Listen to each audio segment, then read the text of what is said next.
नमस्कार, मैं हूं आपके साथ हेमंत कुमार। और पाकिस्तान में सिंधु जल संधि को लेकर के एक बार फिर से बौखलाहट साफ तौर पर दिखाई दे रही है और पाकिस्तान का रोना धोना लगातार जारी है।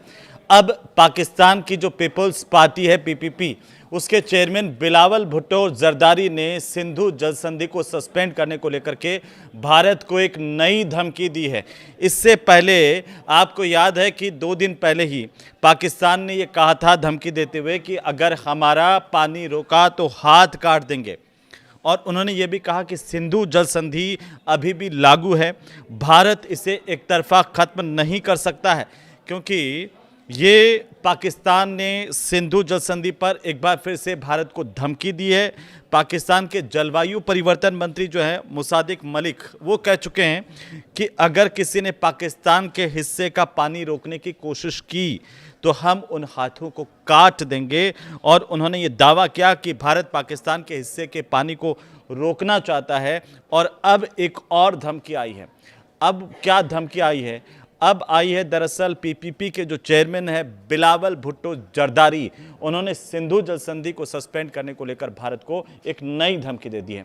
उन्होंने इस्लामाबाद में आयोजित एक कार्यक्रम के दौरान पाकिस्तान की परमाणु नीति का जिक्र किया, चेतावनी ये दी कि देश के जल अधिकारों को कमजोर करने की किसी भी कोशिश का राष्ट्रीय स्तर पर कड़ा जवाब दिया जा सकता है।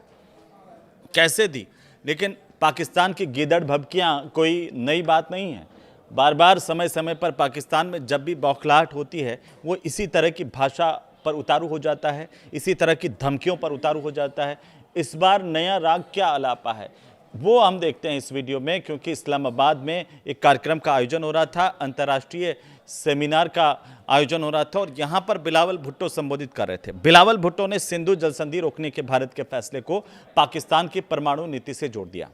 आपको हम ये बता दें कि भारत ने पिछले साल 22 अप्रैल को पहलगाम में जब आतंकी हमला हुआ, उसके ठीक बाद सिंधु जल संधि को सस्पेंड करने का ऐलान कर दिया था। और इसके बाद से ही पाकिस्तान में हाहाकार मचा हुआ है, कोहराम मचा हुआ है और वो अंतर्राष्ट्रीय समर्थन हासिल करने के लिए इस्लामाबाद में एक कॉन्फ्रेंस करवा रहा है। बिलावल भुट्टो ने ये गीदड़ भभकी इस बार परमाणु बम को लेकर के दी है, परमाणु हमले को लेकर के दी है, क्योंकि पाकिस्तान ने सिंधु जल संधि को लेकर के ये अंतर्राष्ट्रीय सेमिनार यहाँ पर आयोजित किया था। और इसमें बिलावल भुट्टो ने ये तर्क दिया कि इस विवाद को सिर्फ पर्यावरणीय या राजनीतिक के मुद्दे के रूप में नहीं, बल्कि राष्ट्रीय सुरक्षा और अस्तित्व से जुड़े मामले के रूप में देखा जाना चाहिए। पीपीपी के अध्यक्ष ने यह कहा कि पाकिस्तान का परमाणु सिद्धांत कुछ चरम स्थितियों के लिए है, जिसमें उसकी अर्थव्यवस्था और जलमार्गों के खतरे शामिल हैं, जिन्हें राष्ट्रीय अस्तित्व के मामलों के रूप में देखा जाता है। उन्होंने कहा कि पाकिस्तान की परमाणु नीति के मुख्य पहलुओं में से एक यह है कि देश की अर्थव्यवस्था का गला घोंटने या उसके जलमार्गों को बाधित करने की कोशिशें उन दुर्लभ स्थितियों में आती है जिनके बारे में पाकिस्तान ने कहा कि इनसे परमाणु जवाबी कार्रवाई हो सकती है।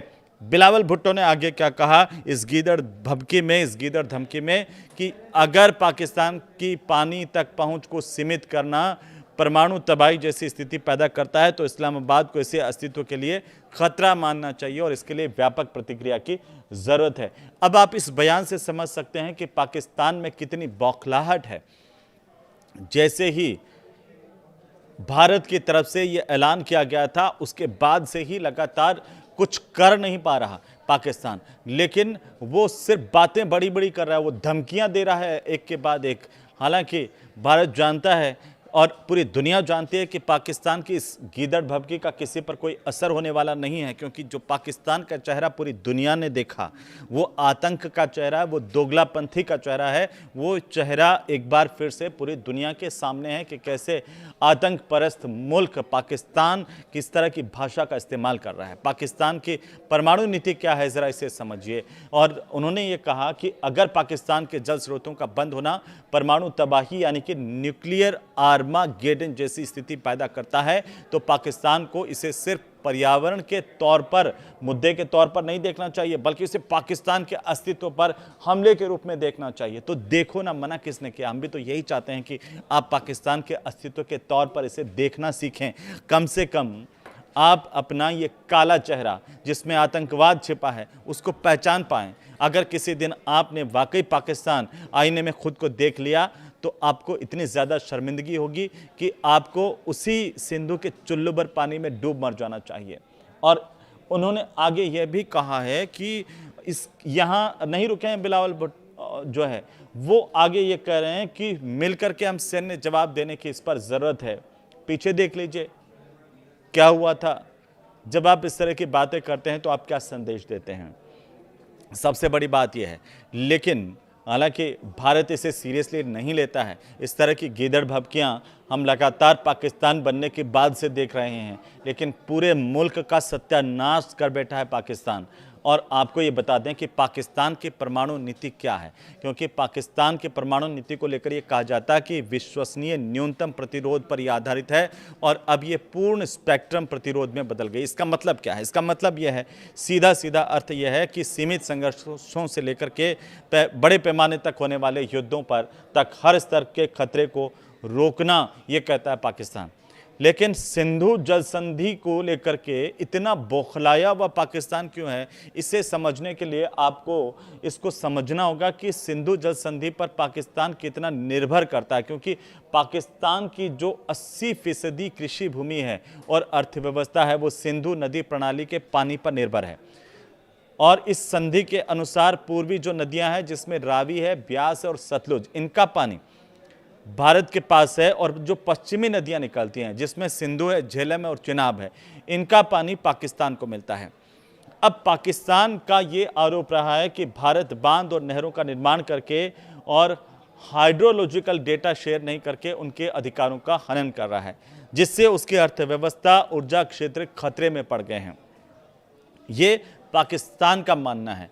अब आप ज़रा इसको भी समझिए कि पाकिस्तान की परमाणु क्षमता क्या है इस वक्त, जो इतना पाकिस्तान जो है बढ़ चढ़ करके बोल रहा है, बार बार परमाणु हमले की धमकी दे रहा है। होने वाला इससे कुछ नहीं है। लेकिन आप ज़रा इसे समझिए, क्योंकि ये कहा जाता है, एक इंस्टीट्यूट है Stockholm international peace research institute, यानी कि SIPRI के मुताबिक परमाणु हथियारों की संख्या के मामले में पाकिस्तान अब 190 परमाणु हथियार भारत के पास है, उनसे पीछे हो चुका है। पाकिस्तान के पास कहते हैं कि लगभग 170 परमाणु हथियार है। अगर उन्होंने हमला किया तो इधर से मुंह तोड़ जवाब मिलेगा, और ऐसे जवाब मिलेगा कि पाकिस्तान अपना नक्शा नहीं पहचान पाएगा। तो इसलिए पाकिस्तान सिर्फ गीदड़ भभकी दे सकता है। सैन्य कार्रवाई की हो या फिर परमाणु धमकी की बात हो, परमाणु हमले की बात हो, उसके पास गीदड़ भभकी से ज़्यादा कुछ नहीं है। हथियारों के तौर पर देखिए, हम यानी कि भारत पाकिस्तान से कई गुना ज़्यादा आगे है परमाणु हथियार के मामले में। और ज़्यादातर परमाणु हथियार जो है पाकिस्तान के, वो हाईली एनरिच्ड यूरेनियम यानी HEU पर आधारित बताए जाते हैं। और तेज़ी से प्लूटोनियम का उत्पादन भी पाकिस्तान बढ़ा रहा है। हो सकता है कि भारत को इसलिए वो धमकी भरे अंदाज में गीदड़ भभकी दे रहा है कि उसे लगता है कि वो सक्षम हो गया है ज़्यादा, या फिर उसे लगता है कि सिर्फ इन धमकियों से भारत डर जाएगा। लेकिन भारत की ताकत को आप ज़रा समझिए। भारत हमेशा से शांतिप्रिय देश रहा है, और भारत की जो पॉलिसी है वो है नो फर्स्ट यूज, यानी कि पहले इस्तेमाल नहीं करने की नीति है। इसके विपरीत पाकिस्तान की क्या नीति है? पाकिस्तान की कोई लिखित और स्पष्ट नीति ही नहीं है परमाणु हमलों को लेकर के। उसकी रणनीति है फर्स्ट यूज की, वो बिल्कुल उल्टा है मानवता के खिलाफ वाला मुल्क है वो पाकिस्तान।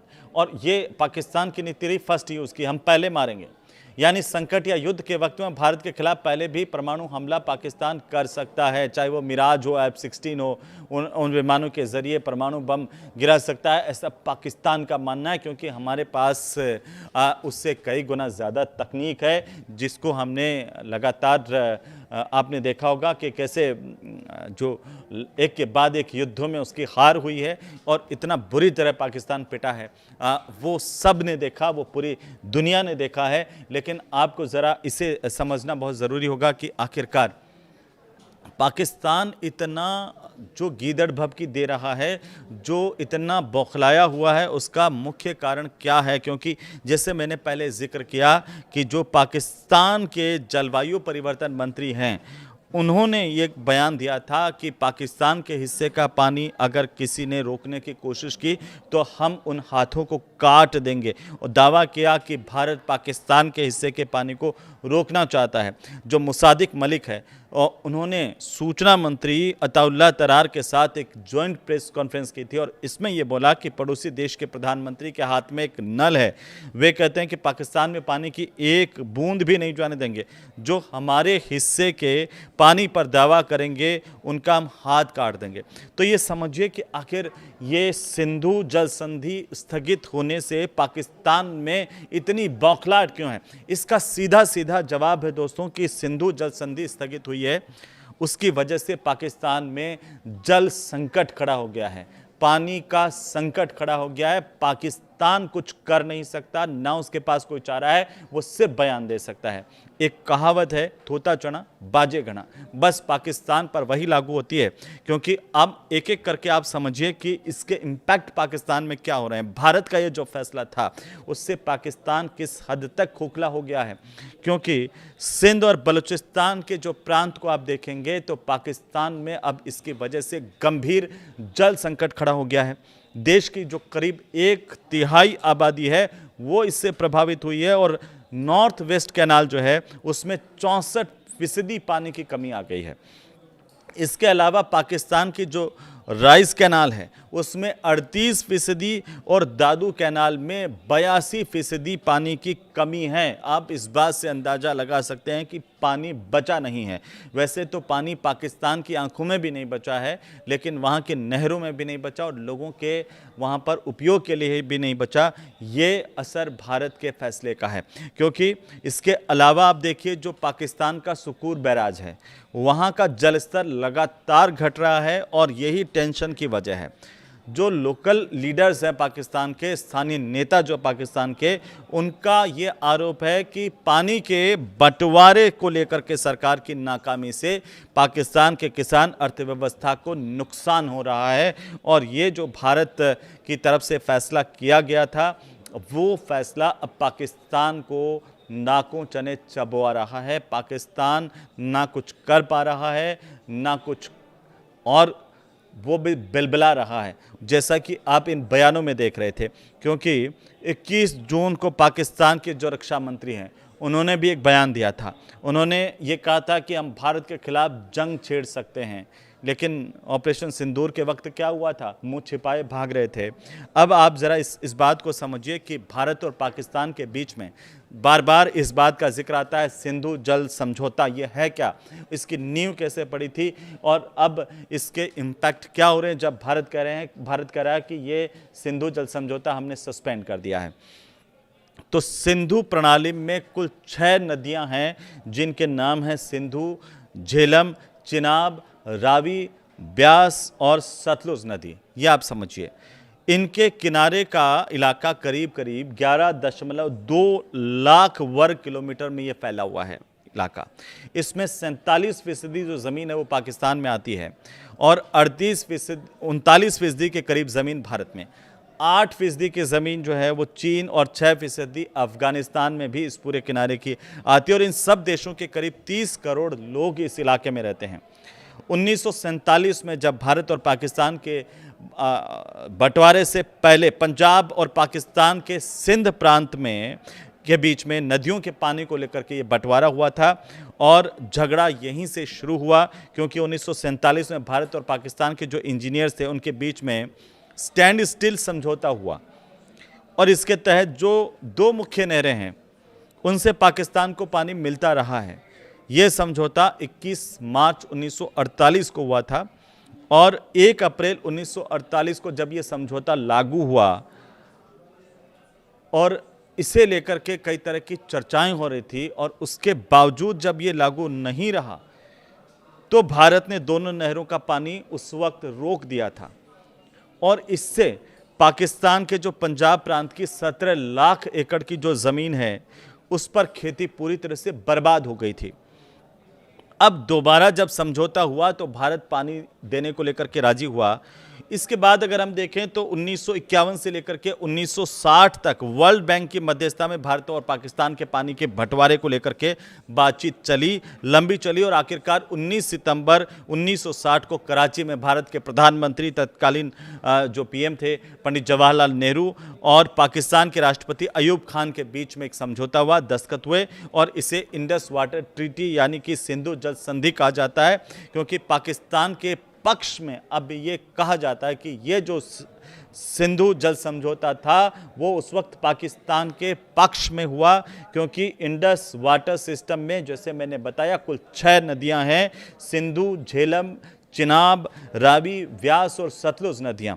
और 1960 का ये जो समझौता है जिसमें भारत की तरफ से भारत के तत्कालीन प्रधानमंत्री जवाहरलाल नेहरू थे और पाकिस्तान की तरफ से अयूब खान थे जो पाकिस्तान के तत्कालीन राष्ट्रपति थे, इन दोनों के बीच में ये समझौता हुआ जिसमें पानी का बंटवारा आप देखिए उस वक्त कैसे हुआ था।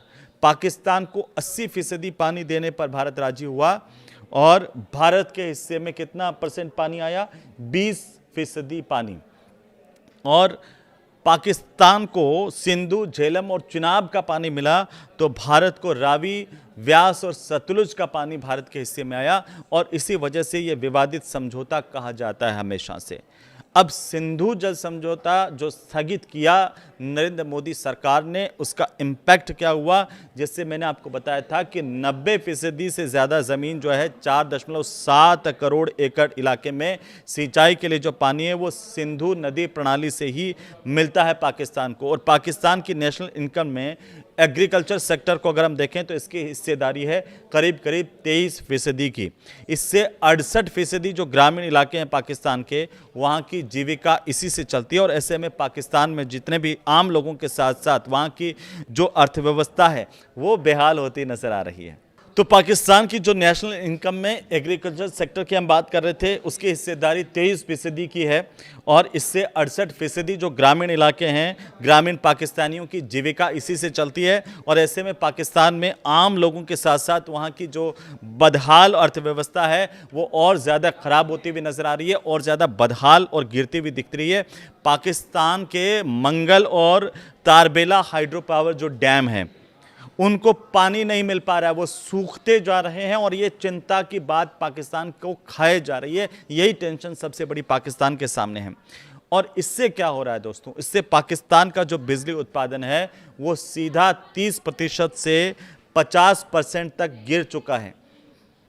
इसके अलावा वहाँ का औद्योगिक उत्पादन इससे प्रभावित हुआ है, इससे रोज़गार पर असर पड़ा है और पाकिस्तान इसी वजह से बौखला रहा है, इसी वजह से टेंशन में आ गया है और बार बार धमकी दे रहा है। लेकिन भारत पर इस तरह की गीदड़ भभकियों का कोई असर पड़ने वाला नहीं है, क्योंकि नरेंद्र मोदी की सरकार ने पाकिस्तान को उसी दिन कह दिया था कि अगर तुम नहीं सुधरे तो हम वो करेंगे जिसकी तुम कल्पना भी नहीं कर पाओगे।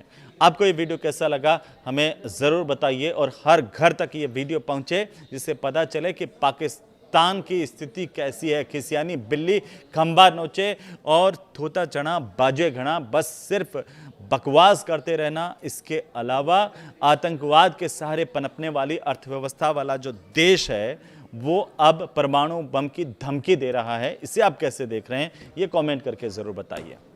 नमस्कार।